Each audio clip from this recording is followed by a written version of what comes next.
Está conosco, é com alegria que a gente, um presente que nós ganhamos. Eles estão fazendo um trabalho missiológico, nada de holiday. Eles estão visitando a Europa, mas na verdade fazendo um trabalho de, eu diria, de incendiando as comunidades em diversos países aqui da Europa. E nós fomos premiados, eles passarem aqui alguns dias, uma semana. Eles estão vindo da Igreja Batista Central de Belo Horizonte, são pastoreados pelo nosso querido amigo e pastor Paulo Mazzoni, conhecido desta casa, e eles vieram estar conosco e nós estamos aí nos deleitando. O filho deles, um dos filhos, estuda aqui na Inglaterra, inclusive esteve na nossa conferência de liderança, participou aqui conosco um dia. Ele veio também aqui não, hoje não, só amanhã ele vem? Legal. Então, eu vou apresentar o Roberto. Fique de pé, pastor Roberto, e eu vou pedir já para que ele venha para o altar e apresente a Simone. Simone, vem junto. Aqui quem manda sou eu. Vem junto. Lá em Belo Horizonte vocês mandam, aqui manda eu. Fala, então, mas nós somos parceiros. Então, pastor Roberto Botrel, ok? E ontem eu perguntei para ele, e o sobrenome é russo? Não, é francês. Muito bem. E nossa querida pastora Simone. Então eles vão se apresentar, e já está com a palavra, e vai nos abençoar hoje aqui com uma palavra. Nós estamos felizes. Você está feliz em recebê-los aqui? Vamos aplaudir? Aplauda com alegria no coração. Sinta-se lá na Igreja Batista Central de Belo Horizonte. Até porque aqui tem mineiro, tem goiano, tem de tudo aqui. Tem africano, tem angolano. Que agora é assim, até africano tem angolano. O negócio é assim. Muito bem. Então, com todos vocês, pastor Roberto.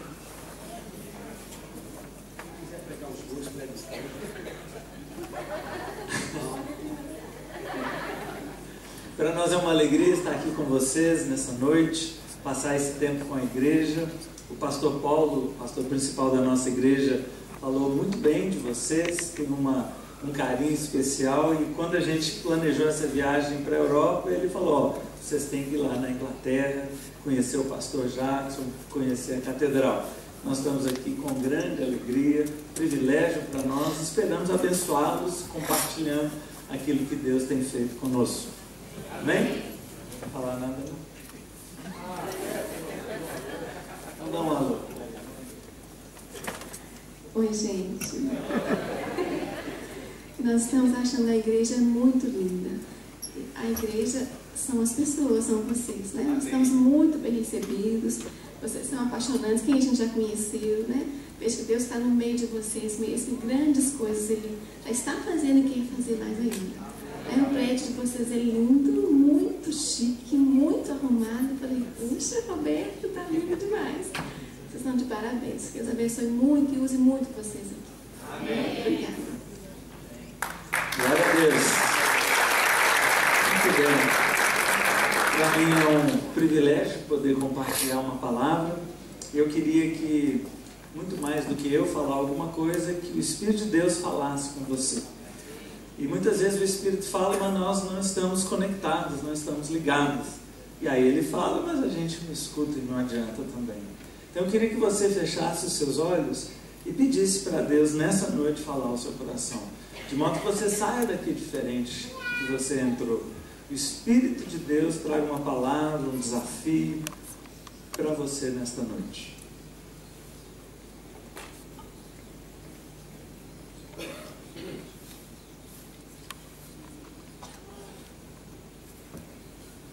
Pai, o Senhor está escutando as orações que estão sendo feitas nesse salão. Nós te pedimos, Deus, responda as nossas orações e fale conosco, em nome de Jesus. Amém? Muito bem, pedi para colocar a minha apresentação. Nós estamos num momento muito especial na nossa igreja. Nós temos vivido grandes coisas ali. Dá uma resumidinha rápida. Nós somos uma igreja batista. Fizemos 50 anos em 2011, então uma igreja de uma boa história, né? Aqui para a Inglaterra 50 anos é nova, né? a gente encontra igrejas de 230, 140, né? E a nossa de 50, mas para Brasil, 50 anos é muita coisa. E nos últimos 10 anos vivemos uma revolução. De uma igreja, era uma igreja grande, 400 membros, uma igreja muito séria, muito bonita, de repente ela explodiu. O pastor Paulo foi muito desafiado por Deus com uma visão que ele teve e ele viu que a igreja precisava mudar. Compartilhando rapidamente, não sei se ele falou para vocês, mas talvez alguns não estavam quando o pastor Paulo estava aqui. O que ele viu foi uma montanha, uma colina gramada, muito bonita, e sabe dessas cenas de filme, quando as pessoas estão olhando a colina gramada e de repente começa a aparecer um exército, as cabecinhas, 1, 2, 10, 50, 200, e ele viu então aquele monte de gente, aquela multidão aparecendo e começando a descer o morro na direção dele. Até aí tudo bem, mas quando ele olha então para trás, ele vê um abismo. Ele vê um abismo e não consegue ver o fundo. E de repente, olhando para aquela multidão vindo, o abismo, a multidão, ele viu que perigo estava bem ali diante de todo mundo. Mas é claro que as pessoas viriam um abismo. Mas quando elas começaram a chegar mais perto, ele viu que as pessoas eram como zumbis, com olhos vidrados e andando sem enxergar. E aí ele entendeu então que aquelas pessoas todas cairiam no abismo. E ele então, no meio do seu sonho, da sua visão, ele corre de um lado, para, e ele detém esse povo aqui. Mas o povo de lá começa a cair. E ele então corre para o outro lado, tem um buraco. E aí aquele povo começa a cair. E nesse desespero, Deus falou com ele: esta não é uma obra que você faz sozinho. Esta não é uma obra que um pastor pode fazer sozinho. Você precisa formar um cordão humano, pessoas de mão dadas para conter essa multidão. E a partir daí, então, ele começou a procurar um modo de ser igreja em que todos participassem. Não seria um auditório em que as pessoas viriam para ouvir uma palavra e sair confortadas, felizes, curtirem a sua vida. Porque nós que temos um encontro com Deus, temos uma vida transformada. A nossa família é renovada cada dia pelo Espírito de Deus. Quando você briga com a sua esposa, você sabe o que fazer, você sabe que tem que ir lá e pedir perdão.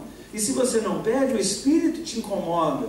E se você ainda assim resiste, daqui a pouco o seu líder, o seu pastor, alguém chegou: meu irmão, cria vergonha na cara, se humilhe, tem razão, e aí você vai e o seu casamento é renovado de novo. E quem não tem isso? E quem está sozinho aí? Então nós precisamos de uma igreja que faça diferença, não só nas nossas vidas, mas que faça diferença onde ela está implantada. E ele então, buscando o modelo, encontrou o modelo das células, que já está espalhado por tantos cantos, e começou então a implementar essa visão. E muitas vezes a gente fala visão de células, mas na verdade as células são apenas uma estratégia, uma forma de viabilizar a igreja cumprir a sua missão. E eu queria falar hoje sobre a nossa missão. Qual é a nossa missão? O que é que a gente quer como igreja? Todos conhecem a ordem de Jesus, fazer discípulos? Eu acho que o meu controle ficou no agasalho. Você traz para mim, está no bolso.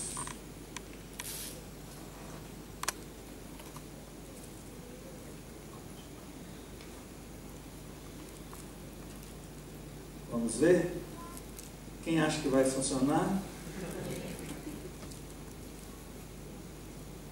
Primeira tentativa.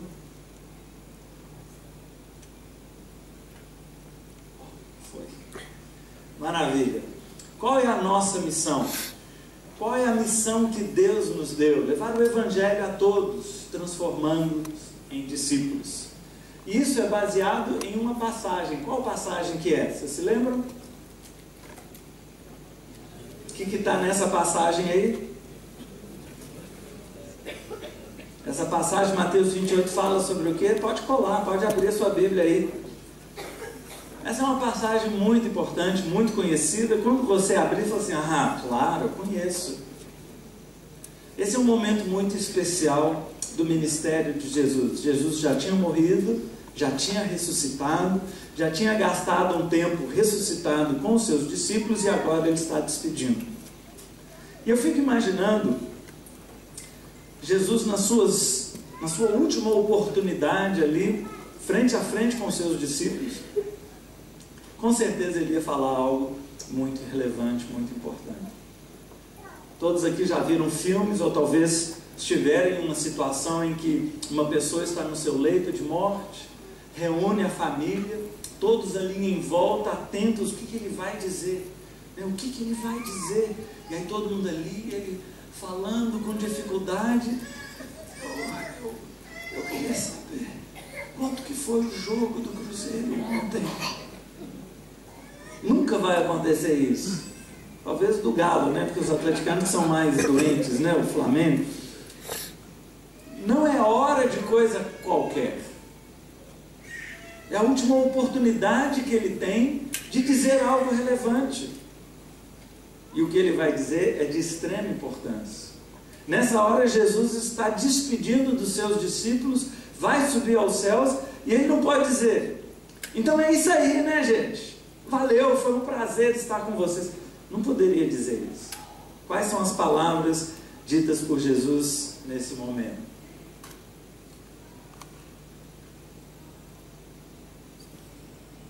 É você que está indo aí? Então eu aciono a operadora lá em cima, né? Então, a hora que eu apertar aqui assim é com você. Sempre dá. Muito bem. Eu queria falar nessa passagem aí, dividi-la em 3 partes. A primeira parte, Jesus diz: eu recebi toda a autoridade. Eu recebi toda a autoridade no céu e na terra. A segunda parte, vocês vão e façam discípulos. E a terceira, eu estarei com vocês. Vamos trabalhar um pouquinho na primeira. Que Jesus está abrindo essa declaração, ele está abrindo com uma palavra extremamente importante. Ele está dizendo: eu recebi toda a autoridade. Você sabe o que é ter toda a autoridade na mão? Tanto no céu quanto na terra, eu recebi toda a autoridade. Então o que Jesus começa dizendo: olha, eu não sou qualquer um. Eu recebi toda a autoridade. Então preste atenção, porque quem está falando, pode. Quem está falando, pode. Se essa pessoa que está do seu lado e virar assim: vai lá buscar uma água para mim, você vai olhar assim: por quê? Como assim? Faz um café lá para mim. Por quê? Se você quiser pedir, por favor, você poderia fazer um café. Tudo bem, mas vem me dar ordens? Que autoridade que você tem para dar ordem? Mas se o primeiro-ministro aqui da Inglaterra estivesse sentado ao seu lado e virasse: pega um café para mim, claro, com açúcar ou adoçante, não é lógico? Por quê? Porque ele tem autoridade. Então Jesus está dizendo, começa a sua declaração: eu recebi toda a autoridade. E agora eu tenho algo especial para vocês. Vocês vão e façam discípulos. E ele termina dizendo: eu estarei com vocês até o fim dos tempos. Essa parte a gente adora, né, gente? A primeira parte: eu tenho toda a autoridade. Legal, beleza, tranquilo. Vocês vão e façam discípulos. Vou pensar. Mas essa última parte: eu estarei com vocês até o fim dos tempos. Eu amo essa parte, vocês não amam? Nossa, que delícia! Jesus vai estar comigo até o fim dos tempos. O que vem antes não interessa muito não. O que eu quero é essa promessa: ele vai estar comigo até o fim dos tempos. Mas ele não falou isso no nada, no meio do nada. Ele falou isso como conclusão de uma declaração. Então essa declaração, ela é feita em 3 partes. A primeira, cada vez que eu apontar assim, é com você. A primeira é a respeito de Jesus. A segunda é a respeito de você. E a final é a respeito dele de novo. Jesus é o princípio e Jesus é o final. É o alfa e o ômega. Ele é que abre e ele que encerra. Ele que abre a história quando a gente lá em primeiro verso do Evangelho de João, no princípio estava o Verbo, e o Verbo era Deus. E quando a gente lê lá no Apocalipse, o último verso lá, o último momento, é Jesus encerrando a história. Jesus abre a história, Jesus encerra a história. E o que é que tem no meio? Eu e você. Nós estamos nesse meio. E nessa frase, Jesus está colocando algo precioso para nós. Vocês estão no meio de algo muito importante. Mais um aí para nós. Voltando então. Eu recebi toda a autoridade no céu e na terra. Vocês vão e façam discípulos, batizando e ensinando. Eu estarei com vocês até o fim dos tempos. Essa passagem foi transcrita da Bíblia. Ela está completa, sim ou não? Está faltando aquela parte ensinando tudo que eu ensinei para vocês. Tudo bem, mas tirando isso que está faltando duas expressões muito importantes aí. Entre a primeira e a segunda, está faltando alguma coisa. Descobre aí o que está faltando. Portanto, palavrinha-chave aí para nós. Portanto. Esse portanto liga a primeira parte à segunda. Qual que é a primeira parte? Eu recebi toda a autoridade. Então eu não sou um Zé Ninguém aqui dando uma sugestão para você. Aqui, tive uma ideia. O que você acha? Jesus não está falando isso. O que Jesus está fazendo? Ele está dizendo, eu tenho toda a autoridade. E por causa dessa autoridade que eu tenho, eu dou uma ordem para vocês. Jesus está dando uma ordem, gente. Não está dando um conselho. Olha, se eu fosse você, eu tenho uma ideia legal. Que tal se você participasse disso? O que vocês acham? Vamos fazer uma votação aqui? Quem quer fazer discípulos? Jesus não está dizendo isso. Ele está dizendo, eu recebi toda a autoridade. Toda a autoridade está comigo. E eu dou uma ordem para vocês. Por causa de toda a autoridade, eu dou uma ordem. Então, como eu tenho toda a autoridade, vocês vão e obedeçam o que eu estou falando. Entende? Não é opcional. Ah, não, mas eu não tenho muito tempo para isso. É o general que está falando. É o general que está falando. Como você não tem tempo para isso? Como que isso não é uma das suas prioridades? Isso não é opcional. Ele nos deu uma ordem. Vão e façam discípulos. Aí você olha para uma tarefa dessa e ele manda, vão por todo mundo. Caramba, como é que eu vou fazer isso? Como é que eu vou dar conta? Como que eu vou alcançar isso? E o bonito é que Jesus não nos deu a ordem e agora se vira. Eu quero essa ordem cumprida. Ele não fala isso. Porque ele termina dizendo o quê? Eu vou estar com vocês. A obra é muito maior do que vocês. Entre a segunda parte e a terceira, faltou ali a palavrinha e.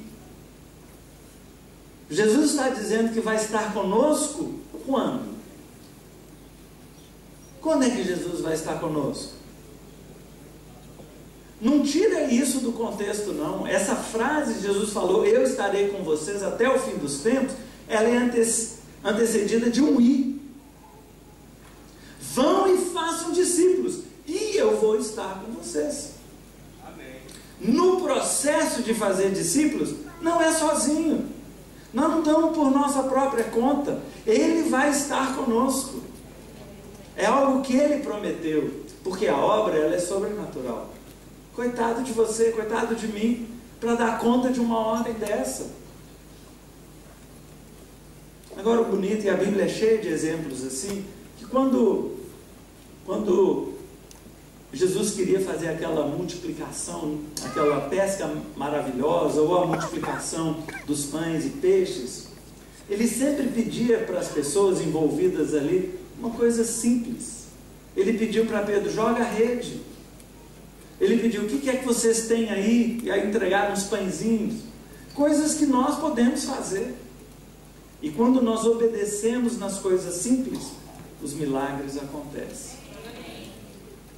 Então, quando Ele manda a gente fazer algo, e nós começamos a fazer dentro da nossa capacidade, dentro dos nossos limites, mas em obediência a Ele, coisas extraordinárias acontecem. E eu queria trabalhar agora essa parte que é a nossa parte. Essa parte aí eu também vou dividi-la em 3 partes. A primeira é o ide. E a gente está muito acostumado com o termo ide, vão. Só que no original do grego, eu não sou estudioso de grego nem nada, mas o original não é no tom imperativo. O imperativo é no fazer discípulos. A ideia do ide ou do vão, a ideia é, enquanto vocês vão, ou indo, façam algo. Porque muitas vezes nós dizemos assim, eu estou vivendo a minha vida e aí eu lembro dessa grande comissão. Eu tenho que fazer discípulos, como é que eu vou fazer agora? Deixa eu arrumar um tempo aqui. Não é isso que Jesus está dizendo. Jesus está dizendo para, enquanto vivemos, façamos discípulos. O que você faz da sua vida? Você cuida de filhos? Enquanto você cuida de filhos, faça discípulos. Eu trabalho numa casa. Enquanto você trabalha na casa, faça discípulos. Eu sou motorista. Enquanto você dirige o seu carro ou ônibus ou não sei o que, faça discípulos. Eu tenho um comércio. Eu trabalho no balcão. Enquanto você trabalha no balcão, enquanto você dirige o seu negócio, faça discípulos. A ideia do indo é, não fique parado, não fique acomodado, não fique vivendo a sua vidinha. Vá para fora, além da sua vida, e faça discípulos. Na nossa Copa do Mundo maravilhosa, inesquecível, né, que vivemos lá em casa, e todo mundo lembra muito bem de Belo Horizonte, né, uma cidade maravilhosa que recebeu 7-1 da Alemanha, inesquecível. Teve um personagem ali que chamou muita atenção, a alegria do torcedor brasileiro, o Fred. O Fred é exatamente o oposto do que Jesus está dizendo. O Fred ficava parado. E parado não faz gol. A não ser quando você está parado, a bola bate em você e entra, como ele acabou fazendo um mesmo. O que Jesus está dizendo? Não fique parado. Não seja um Fred. Ou seja o Fred no Campeonato Brasileiro, né, que ele foi o artilheiro. Vai entender, né? Ninguém está ligando quem é o artilheiro. Não, nós queremos gol na seleção. Mas tudo bem, ele foi o artilheiro do campeonato, fez gol adoidado, mas na seleção, parado. Às vezes a nossa vida é assim, nós fazemos gol em muitas áreas, somos um sucesso em muitas áreas, mas na mais importante, naquela que define a história, no caso da seleção brasileira, daqui a alguns anos ninguém lembra do Fred, vai lembrar, o poste, sei. Ninguém vai lembrar, não, ele foi o maior artilheiro daquele ano, não. Então você pode fazer coisas extraordinárias com a sua vida, mas se você não marcar gols na seleção, naquilo que é eterno, naquilo que vai durar para o resto da existência, vai passar. Você gastou a sua energia, o seu coração em coisas que ficaram para trás. Deus nos dá a oportunidade de marcar a eternidade. Tire os seus olhos das coisas que você está vendo. 2 Coríntios fala, né? O que você está vendo é passageiro. Coloque os seus olhos nas coisas que você não vê. Olha que legal. Coloque os seus olhos nas coisas que você não vê. Porque aquilo que você não vê é eterno. E Jesus está chamando a gente. Vão! Saiam da sua inércia. Saiam do seu mundinho, do seu comodismo, do seu olhar para dentro. E faça discípulos. Não é? Então vão. Qual que é a pergunta? Para que eu vou? Está respondido. Para fazer discípulos. O que é fazer discípulos? Muitas vezes nós pensamos assim, eu vou levar um cara que nem conhece a Deus, conhecer a Deus, e vou fazer dele um discípulo de Jesus. Tá certo, um discípulo de Jesus, mas isso dá uma ideia meio assim de irresponsabilidade, no sentido, eu pego o pastor Jackson, prego para ele, não, você já é convertido, né? Então não vale. Mas imagina que o Jackson não fosse, aí eu prego para ele e tal, você quer aceitar Jesus? Sim, ótimo, discípulo de Jesus, Jesus toma conta, e aí eu vou fazer outro discípulo de Jesus, mas não é isso que ele está falando. O que ele está falando? Você vai e faz discípulos seus. Claro que é para Jesus, mas você tem que assumir a paternidade daquele que você está gerando. Você tem que cuidar dele, você tem que andar com ele, você tem que conduzi-lo em todo o processo de ser um discípulo. Não adianta levantar a mão e dizer sim, eu quero Jesus, pronto, menos um. Próximo. O que é um discípulo de Jesus? O que é um discípulo completo de Jesus? É alguém que obedece aquilo que Jesus mandou.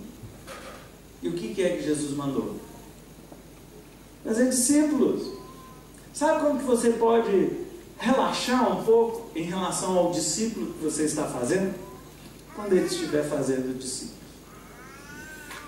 Quando ele estiver fazendo discípulos que fazem discípulos, aí beleza, aí você chegou lá, aí pode relaxar. Ufa, esse aí é um discípulo de Jesus. Nós temos que fazer discípulos que fazem discípulos. No final das contas, essa grande comissão poderia ser escrita de outra forma: multiplique-se. O que é? O que você é? Gere isso em outro.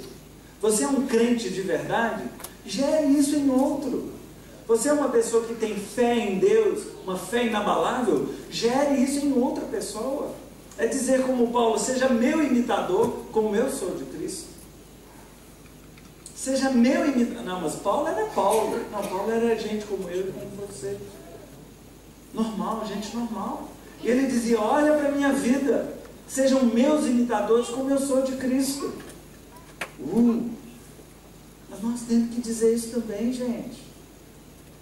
Olha para o meu casamento, imite o meu casamento. Não, mas se alguém for imitar meu casamento, coitado. Então muda o seu casamento, de modo que o seu casamento seja algo exemplar. Lide com o dinheiro da mesma forma que eu lido com o dinheiro. Seja meu discípulo. Olha como é que eu lido com o dinheiro. Não, mas a forma como eu lido com o dinheiro vai complicar. Não me imita nisso não. Cara, você não pode dizer isso. Você tem que ser imitável. A forma sua de lidar com o dinheiro tem que ser uma forma divina. A sua forma de tratar os filhos tem que ser uma forma que glorifica a Deus. A sua forma de trabalhar, de se dedicar ao trabalho, de fazê-lo com excelência, de andar em honestidade, de tratar as pessoas com gentileza, tem que ser imitável. Você tem que dizer: olha, cara, eu estou lutando, estou sofrendo, é uma guerra dentro de mim, mas olha, eu quero honrar a Deus. Anda atrás de mim, siga os meus passos. Hora que eu errar, me perdoa, mas olha, eu estou levando isso a sério. Se você andar atrás de mim, você também vai ser bem sucedido. Você também vai glorificar a Deus. Então as pessoas, elas precisam de Jesus, elas precisam de ver Jesus. E nós gostamos de dizer assim: não olha para mim não, quem sou eu? Olha para Jesus. A pessoa: aonde? Você é Jesus. Você é o Jesus que as pessoas podem ver nessa terra. No livro de Atos, os discípulos representavam tanto a Jesus que eles foram chamados: lá vai os cristãozinhos, os cristozinhos, os cristãos. Era uma forma até pejorativa: lá vai os pequenos cristos. Por quê? Porque eles eram igual a Jesus. E quem quisesse seguir a Jesus, bastava seguir um dos cristãos. Muitas vezes nós temos vergonha de nos chamar cristãos. Por quê? Porque é uma vergonha. O que tem de cachorrado, o que tem de confusão, o que tem de gente envergonhando a Deus com o seu modo de viver, de trabalhar, de agir, de casar, de descasar, de infidelidades, de imoralidade, de confusão, é coisa demais. E se dizendo cristãos, que ama o filme, mas nós temos que se dizer, olha para a minha vida, veja como eu estou lutando, mas veja os resultados de Deus na minha vida. Nós temos que dizer isso. Mas você fala assim, não estou vendo resultado nenhum de Deus na minha vida. Arrependa-se, irmão. Quebrante-se diante de Deus. Se humilhe, beija o chão. Vai para o pó. Deus, muda a minha história. Eu não aguento mais viver assim. Eu não posso mais viver assim. Tem um monte de gente despencando morro abaixo. Eu preciso ser um exemplo. Muda o meu coração, muda a minha boca, muda os meus pensamentos, muda as minhas mãos, muda, porque eu quero fazer discípulos. E eu quero fazer discípulos que honrem o Senhor. E eu não posso continuar vivendo essa vida que eu vivo. E aí a pergunta, como que eu vou fazer discípulos? Batizando, levando-os a um compromisso com a igreja, conduzindo-os a uma decisão com Cristo, mas conectando-os à igreja. E ensinando o quê? Ensinando tudo que Jesus ensinou, não é isso que está escrito aí? Lê a sua Bíblia. Ensinando tudo que Jesus ensinou, certo? Sim ou não? Não. Lê a sua Bíblia. Hã? Ensinando-os. É para ensinar o quê, gente? É para ensinar o quê? Jesus não está dizendo, olha, ensine para eles tudo que eu ensinei para vocês. Ele não está dizendo isso. O que ele está dizendo? Ensine-os a obedecer. A obedecer tudo que eu ensinei a vocês. Isso é completamente diferente, gente. Eu acho que nós gastamos tempo demais ensinando a Bíblia, 1000 Bíblias, teologias, doutrinas profundas, um monte de coisa, um monte de igrejas, cheio de gente que conhece tudo de Bíblia, mas não obedece nada. Sabe por quê? Porque são um bando de hipócritas, um bando de crente que não quer nada com Deus. Não, é porque a igreja não está ensinando a obedecer. Não adianta ensinar tudo se não ensina o mais importante.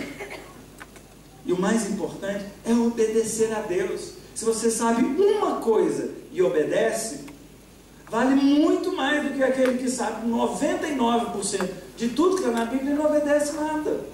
Quantos teólogos, quantos pensadores que escrevem coisas lindas, malucas, mas não obedecem a Deus, aquilo ali é lixo. Aquilo não vale nada. No final, aquilo vai passar pelo fogo e não vai sobrar nada.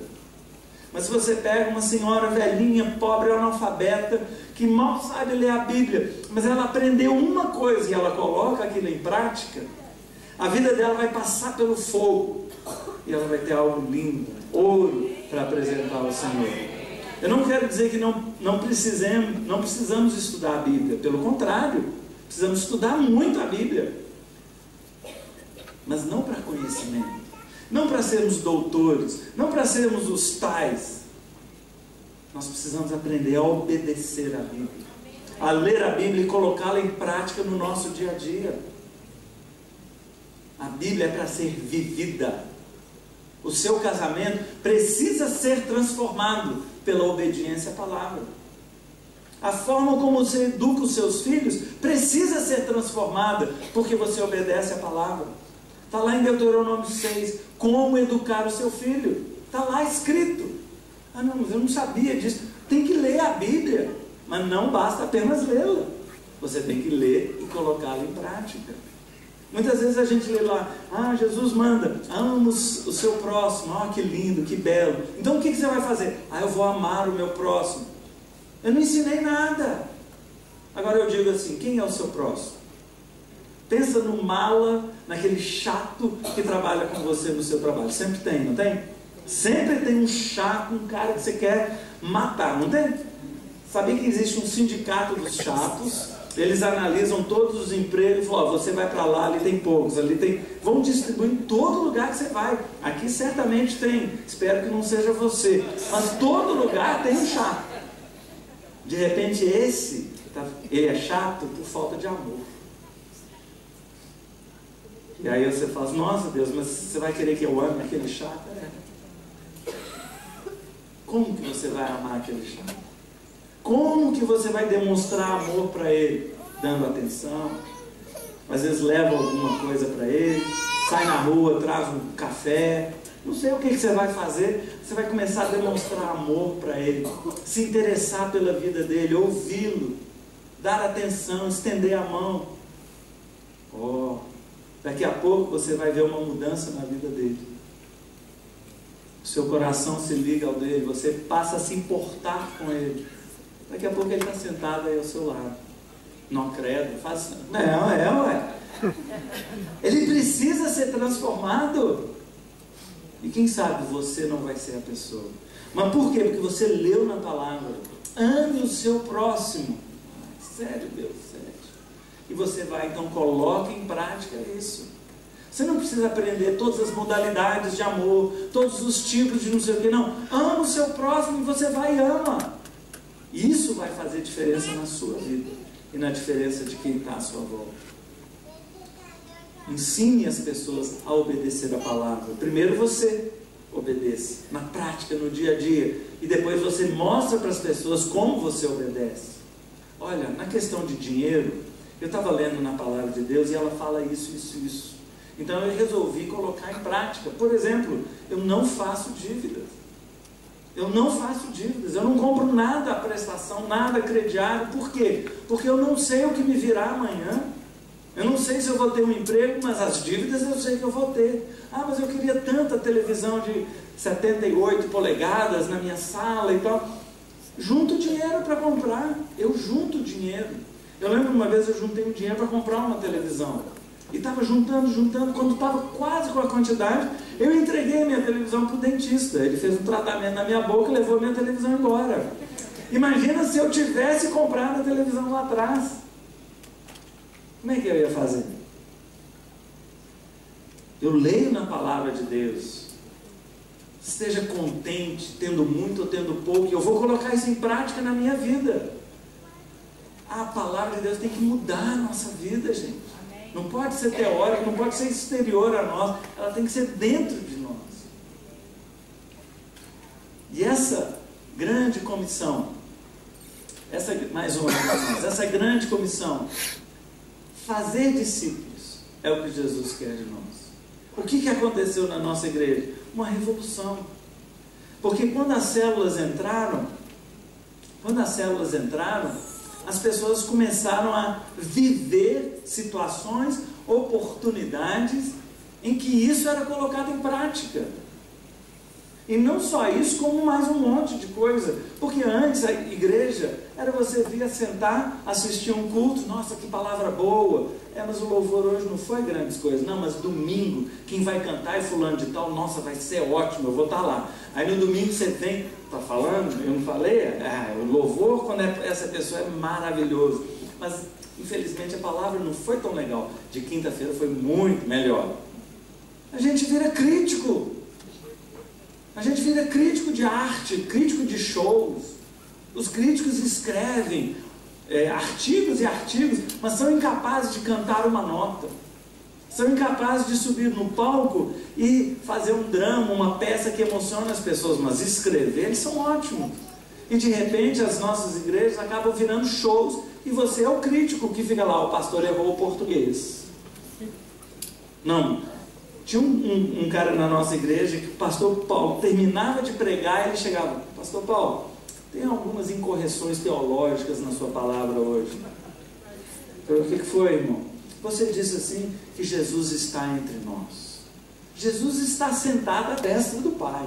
Quem está entre nós é o Espírito Santo. Já imaginou? Que paciência. Então o cara ele vai para o culto, não é para cultuar a Deus. É para ficar lá pegando picuinha. e entra no carro e reclama com a família toda. Nossa, você viu a fulano, não sei o que e tal. O menino que está no banco de trás aprende, igreja é isso. E aí quando chega na adolescência, cai fora da igreja, você fica, mas por quê? Eu levei a vida inteira na igreja. Nós precisamos viver as verdades do Evangelho. E o que aconteceu é que quando a responsabilidade desta grande comissão caiu nas mãos de pessoas comuns, que passaram a mudar a vida, porque afinal de contas agora tinha um monte de gente olhando para ele. Fica difícil, hein? Imagina você, não sei qual que é a sua dificuldade, às vezes no casamento, às vezes na finança, às vezes no trabalho, ter 5 pessoas te perguntando, e aí, como é que eu faço com as minhas finanças? Bem,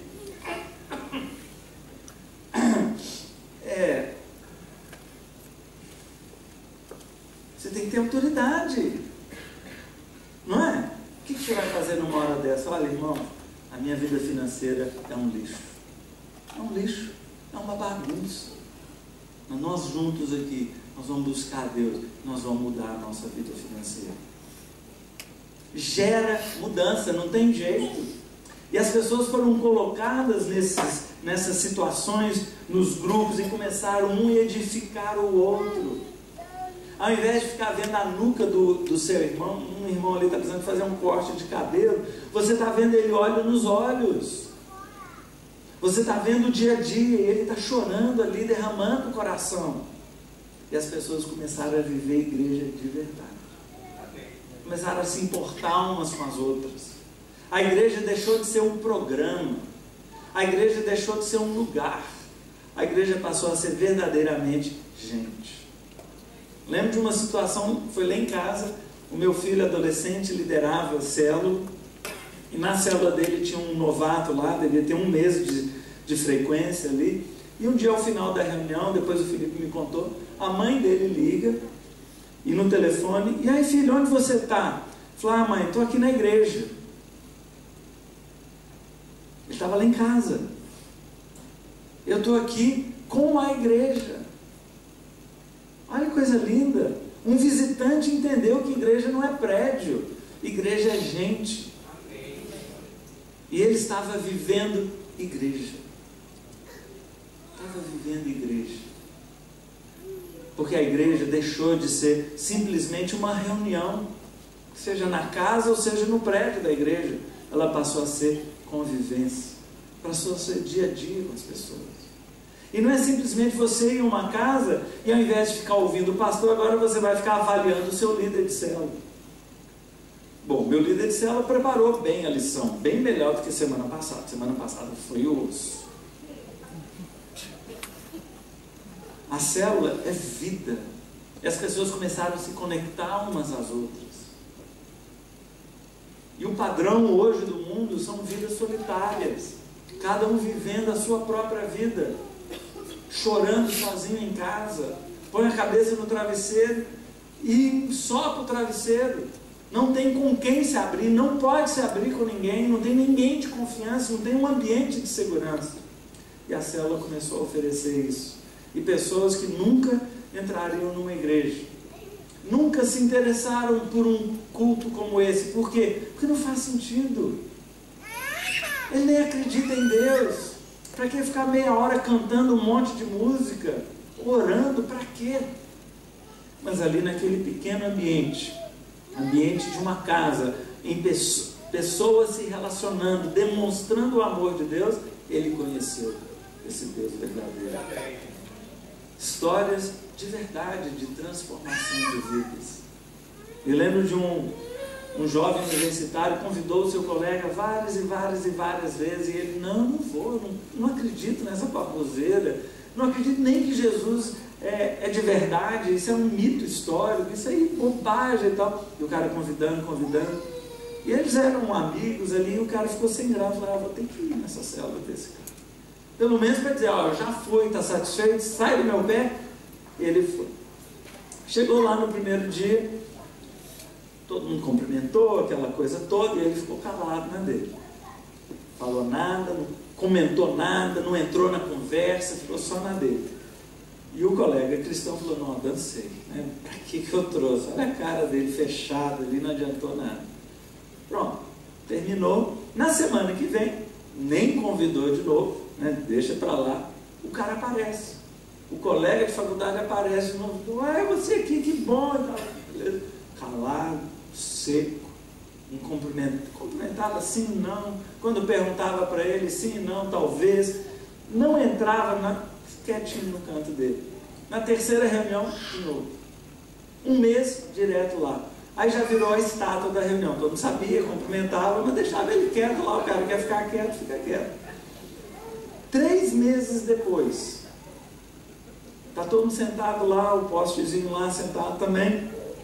Eu gostaria de falar. Né? Aquele silêncio assim, né? Vamos ouvir a voz do sujeito.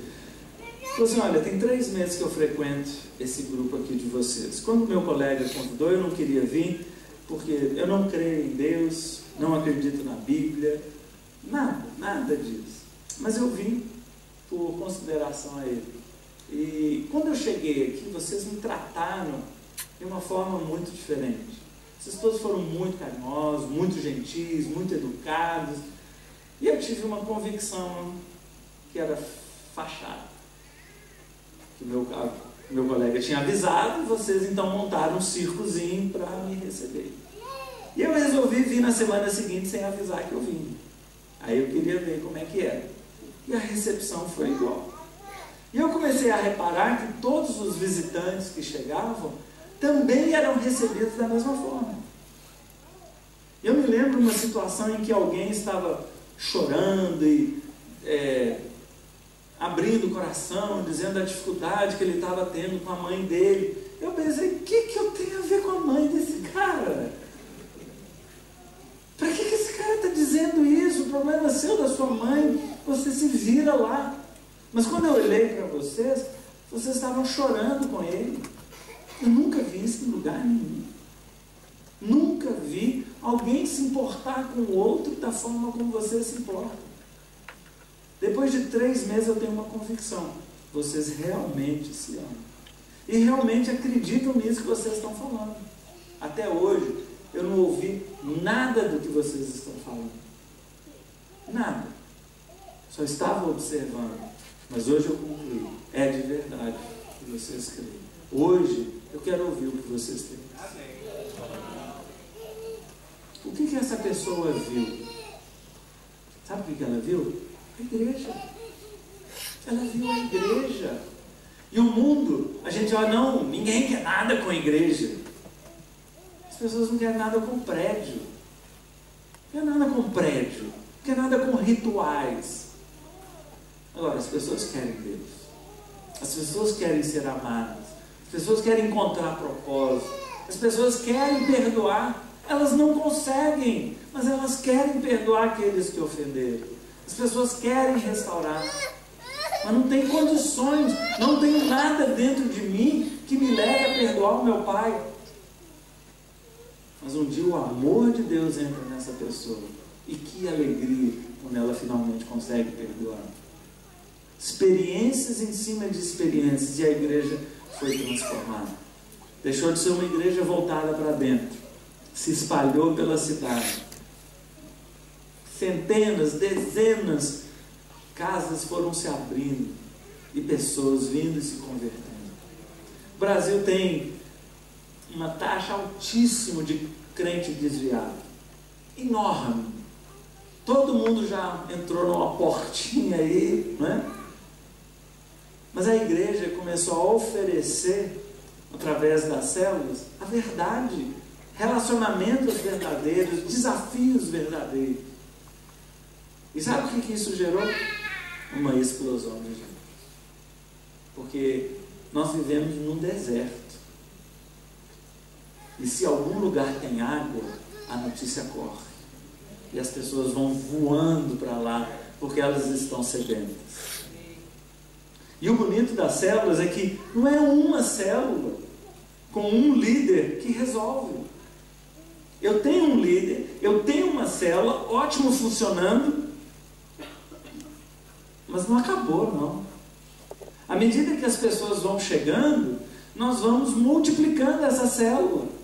E eu que lidero uma célula, eu vou fazer um discípulo, que é alguém que faz como eu. Eu lidero uma célula, eu vou gerar alguém que lidera uma célula. Então o meu desafio não é a pessoa levantar a mão dizendo que quer Jesus. O meu desafio é levá-la a liderar uma célula. E para isso ela precisa aceitar Jesus, para isso ela precisa se batizar, para isso ela precisa estudar a Bíblia, ela precisa ter uma intimidade, uma fé forte. Eu vou conduzi-la por todo esse processo. E um belo dia eu a envio para liderar a sua própria célula. Então, além de abrir para pessoas que não entrariam de repente num prédio como esse, nós começamos a gerar crentes consistentes, crentes de verdade, que não apenas ficavam assistindo um culto, mas que obedeciam à grande comissão. E um foi gerando o outro, que foi gerando o outro, que foi gerando o outro. Hoje a igreja, de 400 membros, ela passou para 1.250 células.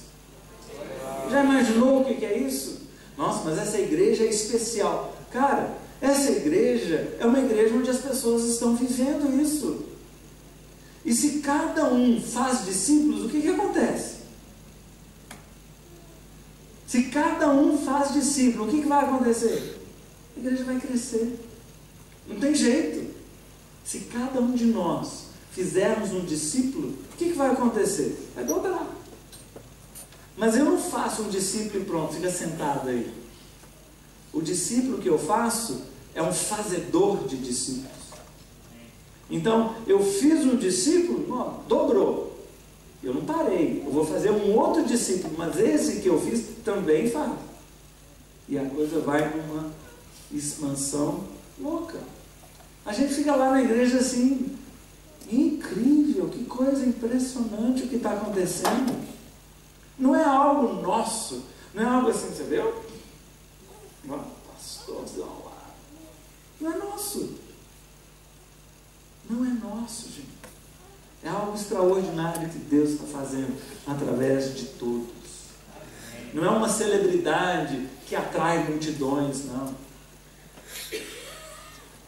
As pessoas estão servindo a Deus espalhados pela cidade. As pessoas não estão correndo para o prédio para, o pregador maravilhoso, não. As pessoas estão encontrando Deus nas casas, espalhadas por tudo quanto é lugar. Isso me lembra muito a igreja primitiva. A igreja primitiva, quando Deus mandou uma perseguição, ela se espalhou. Espalhou para cada um se esconder debaixo de uma pedra? Não. Enquanto eles iam se espalhando, o que eles faziam? Discípulos. Já imaginou você correndo para salvar a própria vida, mas na correria, você não quer amar Jesus e conhecer Jesus e ter a sua vida transformada? Mais perseguição vinha. Não é estranho? Você está sendo perseguido pela sua fé. Então, vou para uma cidade onde ninguém me conhece e vou ficar paisando. Não, à medida que eles fugiam, eles pregavam o evangelho. Olha que coisa louca. Eles transformaram o mundo antigo. Se você está sentado nessa cadeira hoje, se você tem uma Bíblia na sua mão, é porque homens e mulheres entregaram a vida para fazer discípulos. E agora, o bastão está na nossa mão. O bastão é seu, é meu. Não é do pastor. O pastor está aqui, liderando uma igreja, para ajudar todos a cumprirem a grande comissão. Ele tem que cumprir a grande comissão, ele mesmo. Porque Deus está olhando para ele, ok, além de um pastor de uma igreja linda, você está fazendo discípulos? Não, eu sou pastor. Outro diz, não, eu toco guitarra, eu estou liberado dessa ordem aí. Por quê? Pode tocar guitarra, pode ser do ministério de intercessão, pode ser milhões de coisas, gente, mas isso aqui é para todos.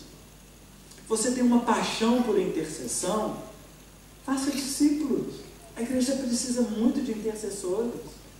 Você ama mergulhar na Bíblia, estudá-la e arrumar formas práticas de colocá-la em prática. Faça discípulos. Ensine outros a também a debulharem a Bíblia e transformarem ela de forma prática. Você ama trabalhar com casais? Faça discípulos. Pega um casal separado e coloca todo o seu amor, juntando eles, apresentando o amor de Deus, restaurando casamentos e preparando outros para restaurar outros casamentos. E assim a gente vai se multiplicando. Cada um recebeu algo especial de Deus. Amém? Amém. Você tem algo especial de Deus em você? Amém. Ah, deve ter, mas não sei não. Ah,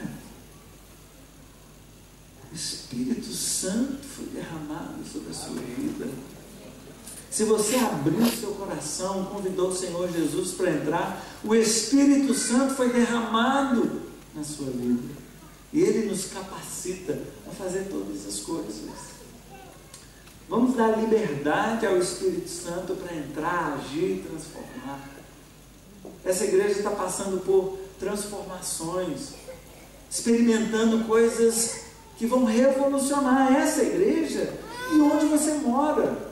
Ah, não, mas eu não sei se eu quero participar disso não, porque a minha vida é muito corrida. Eu estou aqui em Londres e trabalho demais. Para quê? Para que você trabalha demais? Tem alguma coisa mais importante do que obedecer à ordem do general?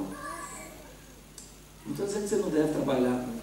Pode trabalhar muito, mas enquanto você trabalha, cumpra. Nós não vamos abrir um horário na nossa agenda para fazer discípulos. Não, segunda-feira à noite eu vou fazer discípulos. Aí você sai na rua. Ou você quer ser? Eu te conheço. Como é que nós vamos fazer discípulos? Dia a dia, enquanto vivemos. E as células vão ser um ambiente onde nós vamos conectar as pessoas. E o fardo não vai ser somente nosso. Não vai estar só pendurado nas nossas costas. Nós vamos dividir com todos da célula. Irmãos, trouxe esse amigo meu aqui. Ele está desempregado, está sofrendo muito. A família dele está lá no Brasil. Vamos orar por ele aqui. Não é só você que vai orar, é o seu grupo, a sua igreja vai orar por ele. E ele vai se sentir sustentado, porque tem gente orando por mim. Não alguém desempregado, não eu. As pessoas me conhecem, estão orando, estão chorando comigo, estão me sustentando, fizeram uma vaquinha, compraram um supermercado para mim. Igreja, compartilhando as necessidades, atendendo as necessidades um do outro. As igrejas precisam viver a igreja. E o que nós temos experimentado, e queremos ver vocês também, não um ou outro, mas dezenas de células espalhadas por essa região. Você, meu irmão, ah não, mas eu sou muito novo, não, eu sou muito velho, não, eu estou com um neném pequeno, não, cara, é o Espírito Santo em você, fazendo algo extraordinário através de você. Você crê nisso? Amém. Queria que a banda subisse aqui, ou pelo menos um violão. Queria que você fechasse os seus olhos. Quando nós pensamos nessa passagem, né? Vão por todo mundo, façam discípulos de todos. Façam discípulos de todos os povos, todas as línguas. Eu me lembro de Paulo, ele dizia, eu me faço fraco para com os fracos, para ver se eu ganho algum fraco. Eu me faço forte para com os fortes, para ver se eu ganho algum forte. Eu me faço judeu para ganhar dos judeus, me faço de gentio para ganhar dos gentios. O que nós fazemos? O que nós temos feito? Nós temos saído do nosso comodismo, nós temos saído da nossa rotina, da nossa vida, para de algum modo salvar alguém. Quando você está de olhos fechados, pensa aí no seu local de trabalho. Tem alguém que precisa conhecer o amor de Deus ali? Vamos pensar, pensa num nome aí. Uma pessoa no seu local de trabalho que você pensa, nossa, se essa pessoa conhecesse o amor de Deus, ela seria tão transformada. Talvez no seu prédio ali, uma segunda pessoa, no seu prédio, tem alguém no seu prédio, na sua vizinhança ali. Ah, se ele conhecesse o amor de Deus, ia ser bonito demais. Você sabe por que você é o colega de trabalho dessa pessoa que você pensou? É porque Deus quer abençoá-la através da sua vida. Você sabe por que você está morando na casa, no prédio, no quarto onde você está morando?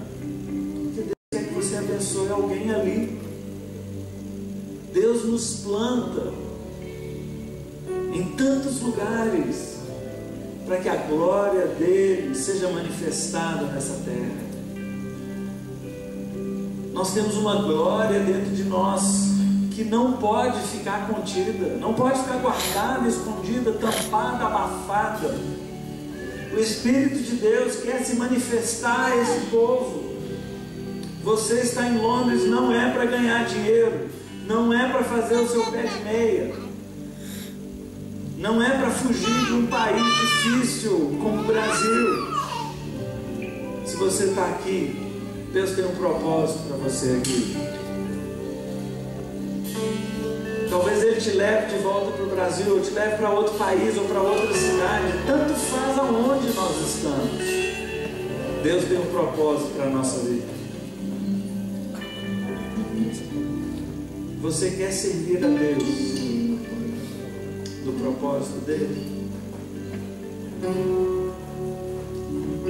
Você quer chegar no final da sua vida e dizer: Senhor, olha o que eu fiz da minha vida, e ouvir do Senhor: servo bom e fiel, fizeste um ótimo trabalho. Entra, participe da alegria. Você quer ouvir isso, meu irmão? Então você precisa investir no reino de Deus. Enquanto você investe no reino de Deus, Deus vai providenciar comida, vai providenciar roupa, vai providenciar uma casa. Deus nos ama, Ele cuida de nós, Ele cuida dos seus filhos. Mas Ele quer que a nossa vida tenha um propósito maior do que apenas comer, beber e vestir. Não ande ansioso com essas coisas. Busca o reino de Deus em primeiro lugar, e essas coisas Ele cuida. Deus está aqui nesta noite chamando cada um aqui para um compromisso, para uma entrega. Você conhece a grande comissão? Indo, faça discípulos. Você está disposto a obedecê-lo? Você está disposto a deixar que Deus transforme a sua vida e faça milagres através da sua vida? Por mais limitado que você seja, você é portador do Espírito Santo, e o poder do Altíssimo será sobre você. Ele prometeu: eu estarei com você todos os dias, até o fim dos tempos. Grandes coisas Ele vai fazer através da nossa vida. Enquanto isso, comemos, vestimos, trabalhamos, nos casamos, temos filhos, viajamos, mudamos, em todo tempo fazendo discípulos. O fato de darmos muito fruto, nisso é glorificado o nosso Pai.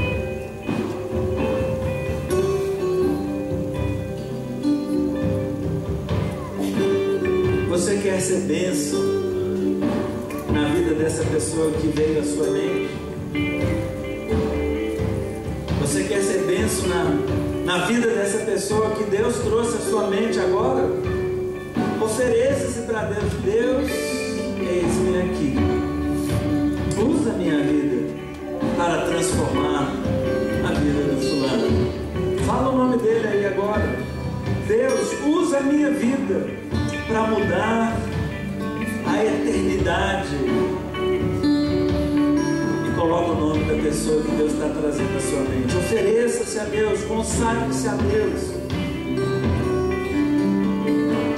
Deixe para trás uma vida parada, embustida, voltada para dentro, para satisfazer as próprias necessidades.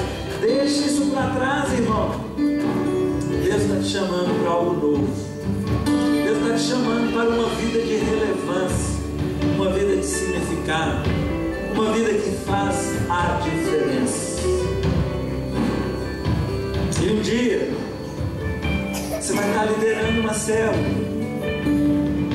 igual terça-feira agora eu fui na célula do Marcelo e da Regina, a casa lotada de gente, e eles celebrando a multiplicação.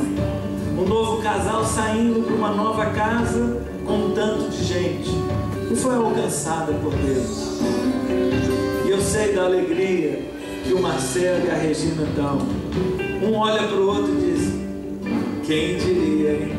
Eu e você, responsáveis por tantas pessoas.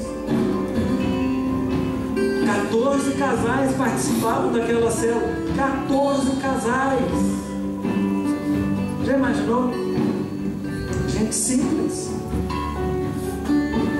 Casados, filhos, dinheiro, compras, saúde, doença, ora, vive, trabalha, muda de casa, mas enquanto isso, fazendo discípulos. Que alegria que nós ficamos de ver aquela célula se multiplicando. Um casal normal, como você, sendo grandemente usado por Deus. Você quer, meu irmão?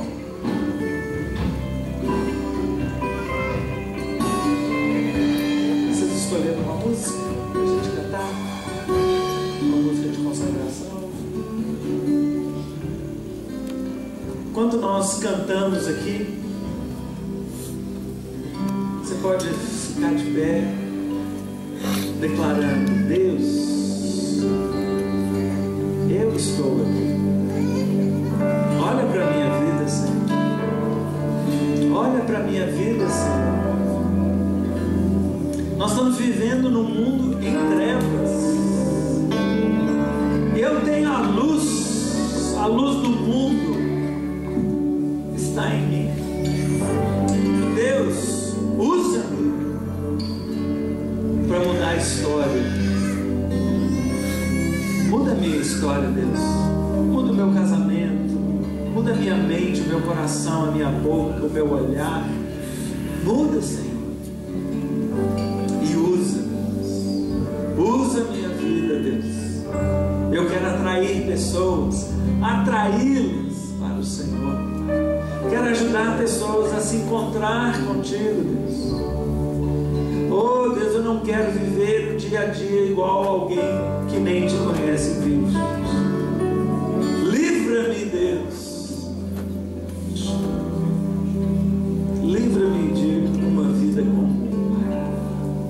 Coisas extraordinárias, de um Deus extraordinário a quem sirvo, vão acontecer na sua vida, em nome de Jesus. Abra o seu coração nesta noite. Diga: eu creio. Eu creio que o Senhor quer me usar, Deus. Eu creio que o Senhor vai usar a minha vida, o meu coração, as minhas mãos, os meus caminhos. Eu creio, Senhor. Usa a minha vida. Usa a minha vida, Deus. Deus,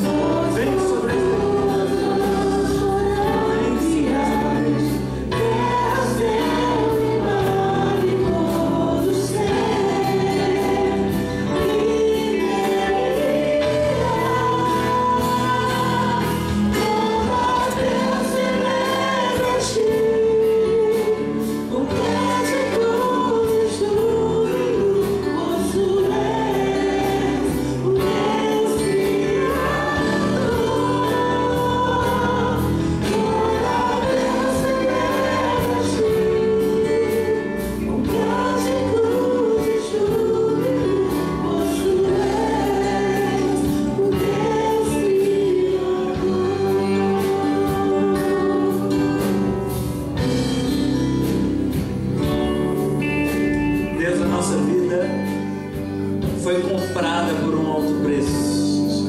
Por isso somos teus e queremos te obedecer. Capacita-nos, instrua-nos, nos dê as oportunidades.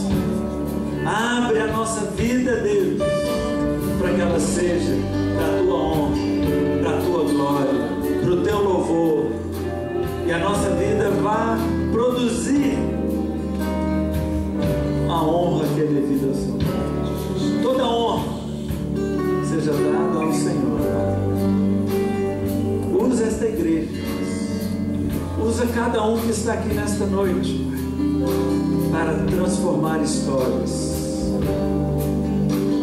e que a nossa vida seja efetivamente vivida para o Senhor, em nome de Jesus.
Sabemos que ela é vida na nossa vida, Senhor. Desperta a cada um e a todos, para que nós assumamos a nossa responsabilidade, Senhor, em nome de Jesus. Queria que fraternalmente você cumprimentasse pelo menos 3 pessoas, dando-lhe um abraço fraterno e dissesse: o ID é para você também. Diga para ele: o ID é para você também.